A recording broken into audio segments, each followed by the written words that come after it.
One of them wanted to be the security guy. He claimed he was a security guy.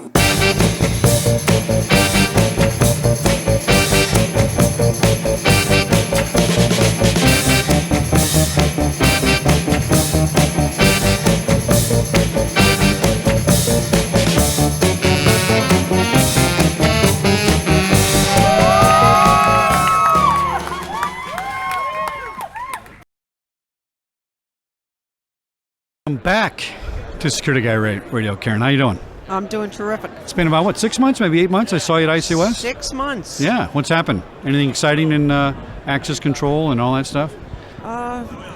We have a lot of exciting things going on at Sielox right now. So tell us the name of your company. It's Sielox. Sielox. All right.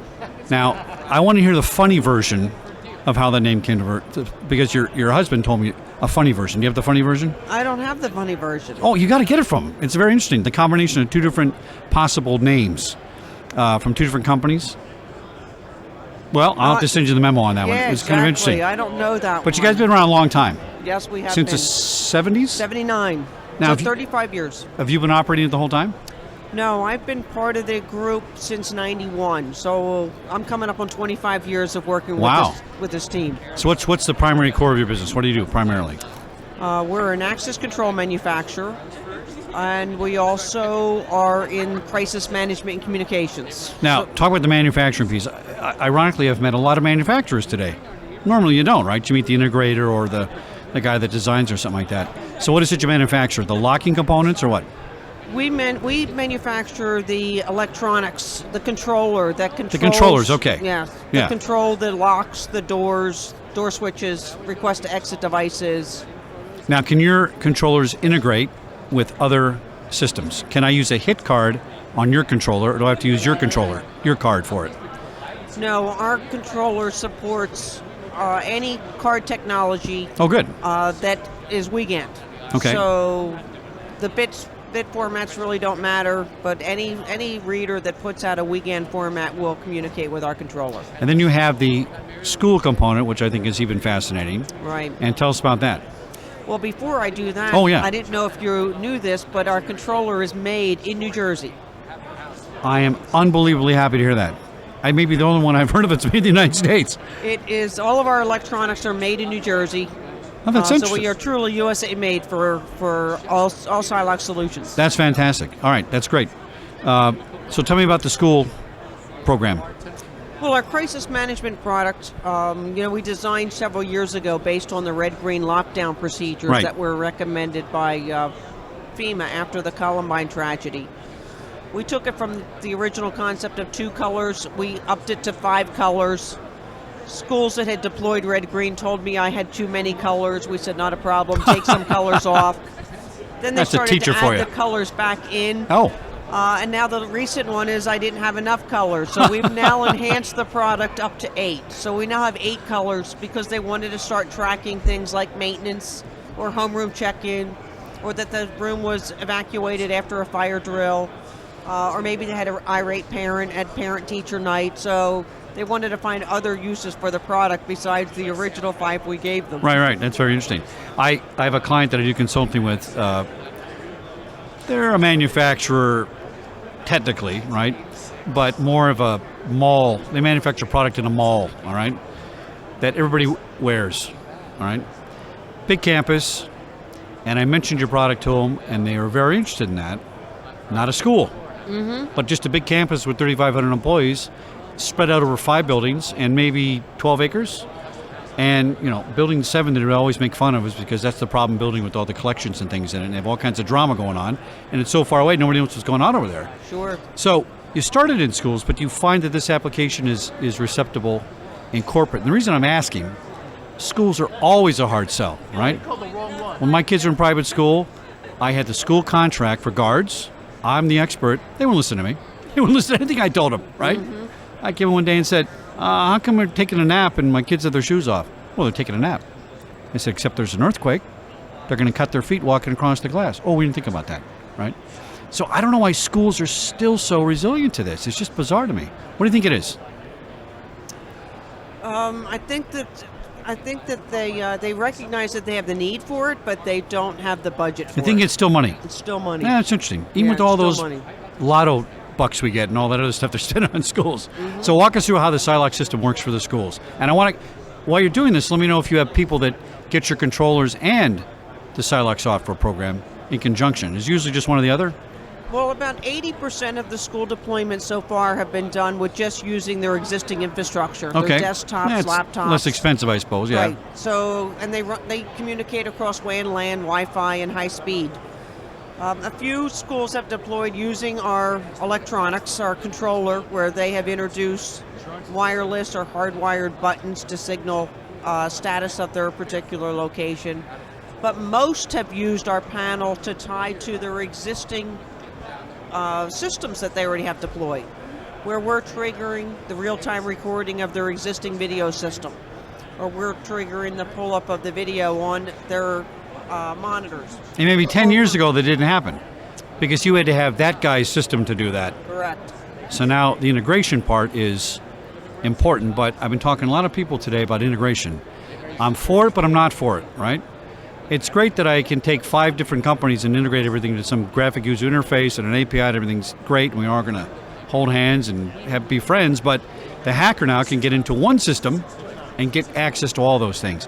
What do the individual manufacturers do, or how do they work together to solve that? Can you take your product and build a silo within the network that says, all right, you got into the network, but you need to authenticate, dual authentication maybe, to get into Sielox? Because people are talking about dual authentication, and not everybody's doing it. I'm just curious if something Sielox has thought about. Well, I'm sorry, dual authentication, yeah.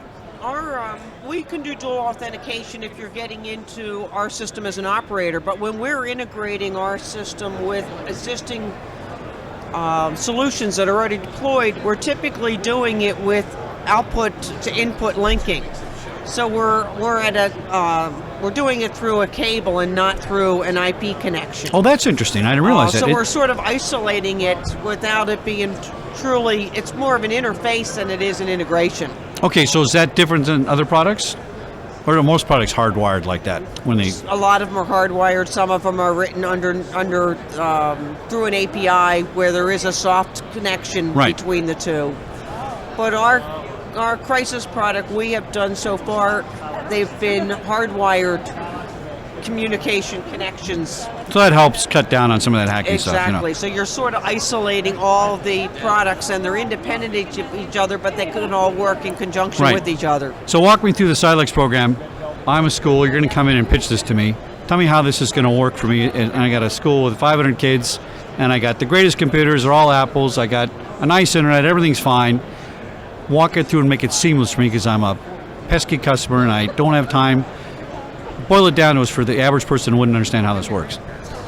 Well, in its simplest form, every teacher would be given a URL. They would browse into the appliance. They would have a login name and password. And so when they get to their classroom, they're kind of logging into Sielox. Exactly. Right? They could put that in save it as a favorite, save the favorite to the desktop as an icon, and put that in the startup menu. So every morning when they come in and turn the computer on, it automatically comes up for them, and now they're browsed in and part of the system. Minimize it, move it out of the way.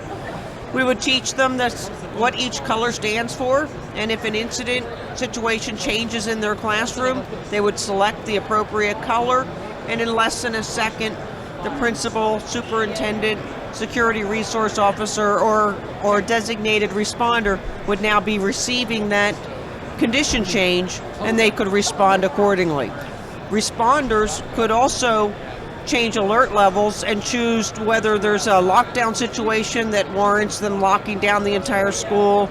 Maybe there is a shelter situation because there's a weather threat or a chemical spill or a bomb threat or something. They need to go or barricade in place, lockdown in place. Exactly. Yeah. So and that's connected to every other classroom. So can Mrs. Taylor in room 5 see all the other rooms are green, and room number 10 is red, and I got to stay away from room 10?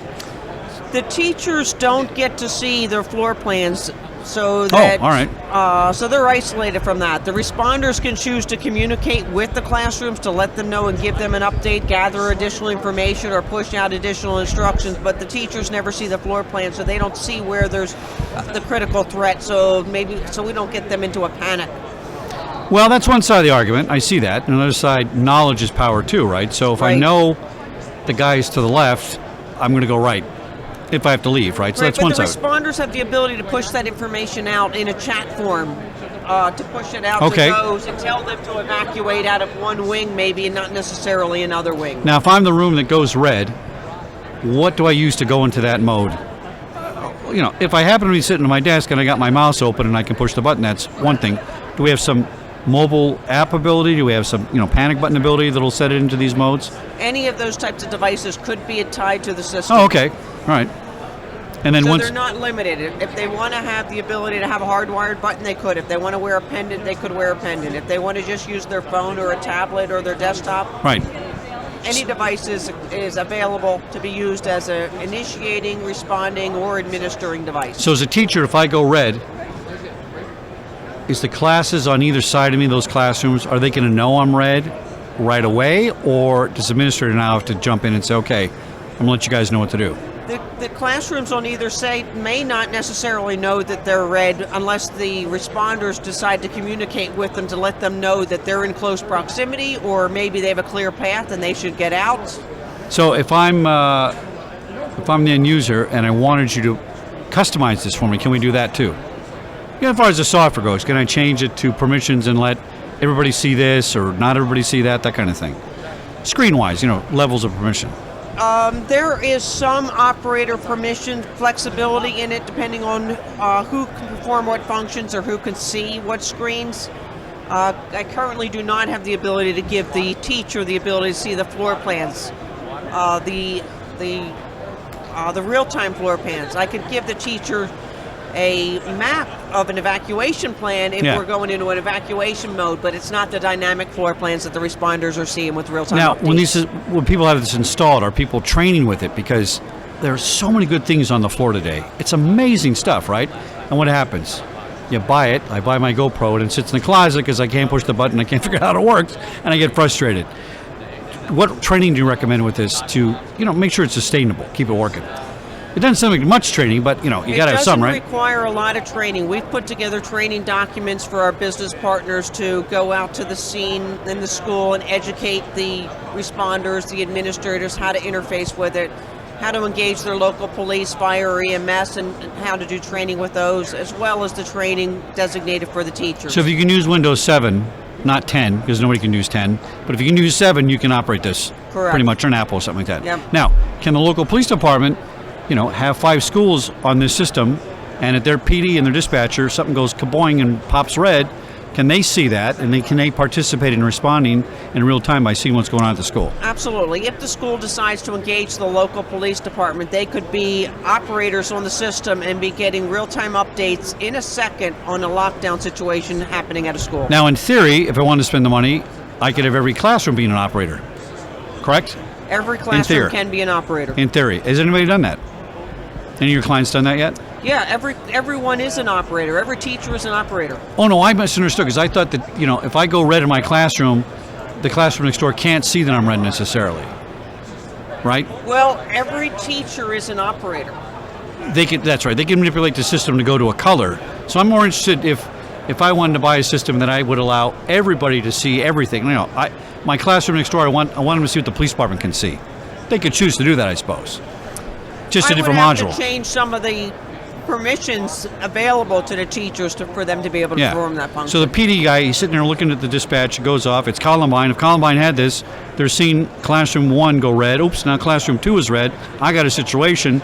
I'm giving real-time information to the police as they're responding. Hopefully some teacher in the class that's not affected is typing, sending chat, talking in real time about what's happening, and communicating, and we get there faster. So it's really a first responder program, isn't it? Is that a good way to describe it? Correct. Yeah.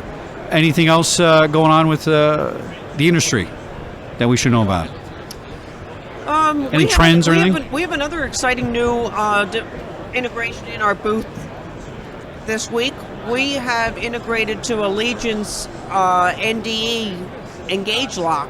So we're the first manufacturer to have that integration live and functional with their new technology. Now boil that down for my nieces and nephews that don't pay attention to anything. What does that mean? Well, they have a new lock that is lower cost, a lot lower cost than the traditional locks that they have sold in the past and manufactured in the past. And they have a new way to communicate with it, either Wi-Fi or Bluetooth. Bluetooth, oh, that's interesting. And so we have written to the Bluetooth communications going through a gateway to our controllers where I can talk to up to 32 of those locks through the gateways on the controller, just like they were online. So we can take actions on the lock or unlock the doors, block access to the readers, get all the admitted or denied transactions from All through the door. Bluetooth? All through the Bluetooth. What kind of range do you have on that? They have a 50-foot range That's on not bad. their gateway. Yeah. And about 5 locks per gateway are currently what they're supporting. So this reminds me of one of my clients who had no conduit, 100-year-old building, nothing. And they weren't about to poke holes in it because it was a historical building, right? So here's a Bluetooth system that would probably work for something like that. And it functions like it's on a network, but it's a personal area network, but it's not hardwired per se, and it's not Wi-Fi. It's just very local. That's really interesting. Is that kind of a first product? It's very cost effective. Their suggested list price installed is under $750, which is I think a game changer. And where does the data get stored? Does it go back up to It's in the controller. Locally? Yep, locally. You can't take it out through the Bluetooth or download it through the Bluetooth. No, it's all being pushed out to it. But you can send commands to it to change Correct. it. So that's convenient. Yeah. Exactly. So you have all your action commands available to you to lock or unlock or. What's going on in the API business? I had a friend of mine came on the radio show. She came up with a great idea to, instead of make a security app, which she wanted to do because she almost drowned on a frozen ice pond one day and tried to call her husband, didn't know what to do and what button to push. So she said, what if I could push any button on my phone? And it became a security function because I have an API interface on it. I like API. I see more and more people doing it. But the downside is more and more people are doing it. So everybody's connected to everything now, and maybe that's not a good thing. I don't know. What are your thoughts on that? I'm not as literate on the Bluetooth side of the technology. We have interface to it, but we don't do any development on that side. All right, so that's fine. And that's almost better because it's it makes your product more secure in one way. That's not out there on everybody's network and easy to get to and all that kind of thing, So, let's see, what else we talk about? Any success stories you've had recently? Like a school that had some kind of incident and some kind of response they had for it? Well, we had, up until now, we've had 4 alert levels in the products, all clear, lockdown, shelter, and evac. And we have had a lot of the schools that have deployed the product, put the product into a lockdown state. Not because they had an intruder or active shooter inside, but because there was something going on in the community. So they very quickly got on the PA system and say, we're in lockdown, but we're not in a real lockdown. We're in a soft lock. We're in a lockdown. We're in a lockdown. You need another color. Depending on which state they were in, they had a different term for it. So we did just introduce a new alert level and give them a soft lock, which is there's something going on in the community, like a bank robbery or something. Be cautious, yeah. So they didn't have to use lockdown for that purpose. We give them an extra button now. So it has been used. It has been used for some medical situations where the nurse could get to the room in less than a minute now. Now that's interesting. Notification. Any issues with HIPAA? Because HIPAA sticks their claws and everything. We don't store. Because you don't store it. Okay. We don't store any data on the student or the employee. Yeah, I had a guy I was talking to about access control, and so his controllers store the data. And he says, well, we don't think it's HIPAA. And I said, if it's a patient who's on your access control board, technically, right? Right. If they gave the patient an ID card for the hospital or something like that, it could be. It's all getting very complicated. Mm-hmm. And I wonder where it's all going to just kind of stop working eventually and have to start over because it's too much. But we've made some good inroads into school safety especially. Right. And I just wish, and I preach this on my show all the time, I just wish people would wake up and just do it. Just do it faster. I don't need new volleyballs, right? I got to get something I can actually use to make stuff work. Well, Karen, thanks for coming and talking to us. Thank it's you, always Chuck. a pleasure to come see you guys, and I wish you guys well. And let's talk about some of those schools I know. Let's get your name out there, all right? Okay, terrific. Thanks for coming on the show. Thank you.